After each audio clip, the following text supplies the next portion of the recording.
Class 10 Bangla জ্ঞানচক্ষু। তোমরা সবাই মন দিয়ে শোনো, লেখো, সবাই লাইক অ্যান্ড সাবস্ক্রাইবটা দিয়ে দাও। এখানে তপন তার ছোট মেসো মশাইকে দেখে তপনের লেখক হওয়ার খুব ইচ্ছা হলো। অর্থাৎ তপনের ছোট মাসির স্বামী একজন লেখক। তপনের মতে লেখকরা কি তার বাবা কাকার মতন সাধারণ মানুষ?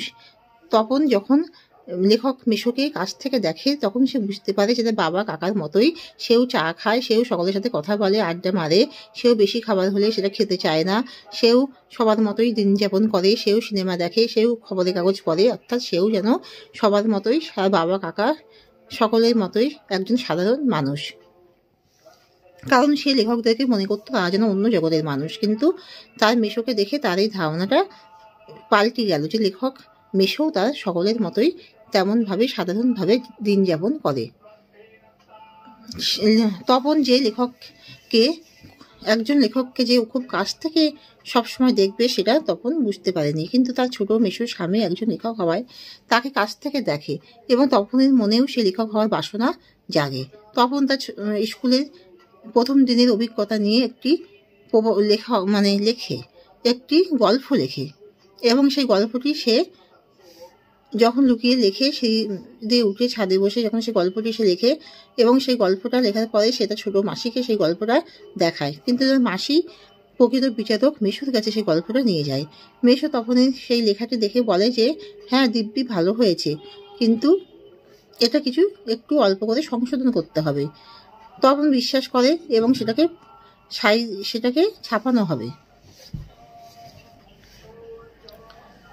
কিছুদিন পরে তপনের সেই মাসি এবং মেশো আবার তপনদের বাড়িতে আসে এবং পত্রিকা নিয়ে আসে। সেখানে দেখা হয় যে তপনের সেই গল্পটা লেখা হয়েছে, কিন্তু তপনের খুবই সেই গল্পটা পড়ার পরে খুবই দুঃখ হয় এটা দেখে যে তার পুরো গল্পটাই তার মেশো সম্পূর্ণরূপে পাল্টে দিয়েছে। অর্থাৎ শুধু তার নামকরণটা আছে, কিন্তু পুরো গল্পটাই পুরো যেন পাল্টানো, যেন এটা অন্য কারো হাতে বসানো, পুরো তার গল্পটাই যেন সব পাল্টে কারেকশন করে যেন সম্পূর্ণ অন্য কারোর গল্প বলে মনে হচ্ছে। এতে তপনের মনে খুবই বিষণ্ণ বোধ হয়। অর্থাৎ তপন খুবই দুঃখে কাতর হয়ে পড়ে এবং তার চোখের কোণে যেন জল চলে আসে। তপনের মনে এই একটি তিক্ত অভিজ্ঞতা, সেই তিক্ত অভিজ্ঞতায় তার জ্ঞানচক্ষুকে খুলে দেয়। অর্থাৎ কারোর উপরে সম্পূর্ণরূপে অন্ধভাবে বিশ্বাস করতে নেই, সে তার নিজের লোক হোক না কেন। কারণ সে যে অন্ধভাবে তার ছোট মেশোকে বিশ্বাস করে তার উপরে যে সবকিছু ছেড়ে দিল, তার পরিণতি এই হলো। অর্থাৎ তারই পুরো সম্পূর্ণ গল্পটি বদলে গেল। নিজের গল্পটিকে সম্পূর্ণরূপে বদলে যেতে দেখে তার মনে হতাশা ও দুঃখ অর্থাৎ সে দুঃখে কাতর হয়ে পড়ল।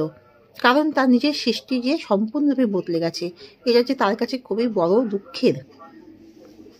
মেশো তার সম্পূর্ণ গল্পটি, তার নিজের সৃষ্টির যে আনন্দটি, সেটি নষ্ট করে দিল।